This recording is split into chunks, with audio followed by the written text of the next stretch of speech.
2 years ago, I was serving as a Peace Corps volunteer in Costa Rica. Remember, I was traveling on the back of a bus, and a woman got on the bus and started asking all the local passengers for donations to pay for her son's medical treatment. Now, I was initially skeptical. I think anyone that travels a lot, you start to build up a little bit of a wall in front of you. But it seemed like after only a few moments that the majority of the passengers on the bus started to give this woman donations for her son's medical care. I couldn't understand why they trusted her. And it was because she was passing around her son's medical record. And I remember when the woman got off the bus, I had an epiphany and thought, we can crowdfund creative projects on Kickstarter. We can crowdfund microloans on Kiva.org. Why on earth is there not a website we can crowdfund medical care for people in need? And so Watsi was born, named after the town where that story played out.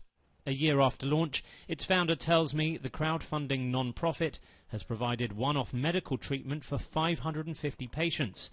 You'd visit our website. On our website, we'll have anywhere from 6 to 12 patients that are in need of medical care and currently fundraising. You can view the photos, read the stories of each one, decide which one you want to donate to. It can be one, it can be all 9 or 12. And then you can donate as little as $5 or as much as the entire cost of medical care for that patient. And then once we receive the funds and the patient receives care, you get a personal update about the outcome of the specific treatment that you funded. With a 99% success rate, Watsi has just received $1.2 million from high-profile Silicon Valley donors to fund its own long-term prosperity, a fact which crowdfunding experts say is notable in itself. There are over 700 crowdfunding websites now globally. And certainly it is very significant that Y Combinator and the other backers that they already have are behind this idea. Right now we're partnering with 16 organizations in 16 different countries around the world. Those doctors identify patients that meet our very high-level criteria, which essentially boils down to a condition that can be treated for less than $1,500 and has at least a 75% chance of significantly improving that patient's standard of living.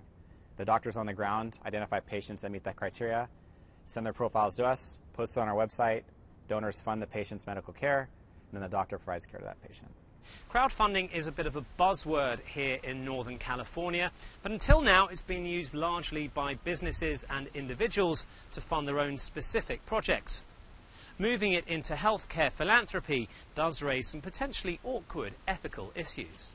For example, isn't there a danger that the website simply becomes a showcase for the medically in need? Anecdotally, it seems that a lot of people are worried that the cute young kid is going to get all the donations.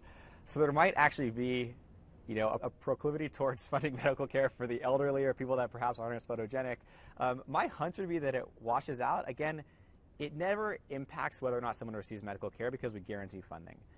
If we had to leave a profile posted for 2 years, we'd leave it posted for 2 years. But by which point their condition may have substantially worsened.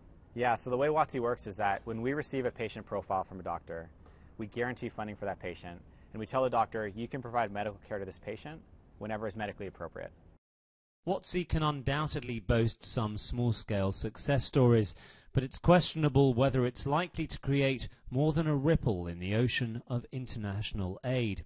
And some health economics experts worry that despite Watsi's noble aims, it risks potentially doing more harm than good.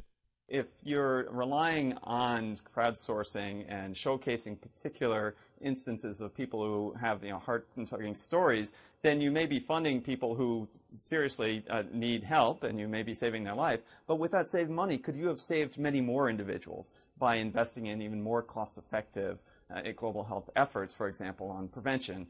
Ultimately, though, Watsi's founder says that's missing the point.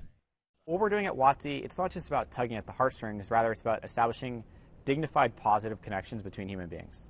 Connecting you with, say, a 12-year-old girl in Nepal. The two paths would have never crossed, and now you know each other, and you've engaged in a connection that's not only positive, but extremely impactful.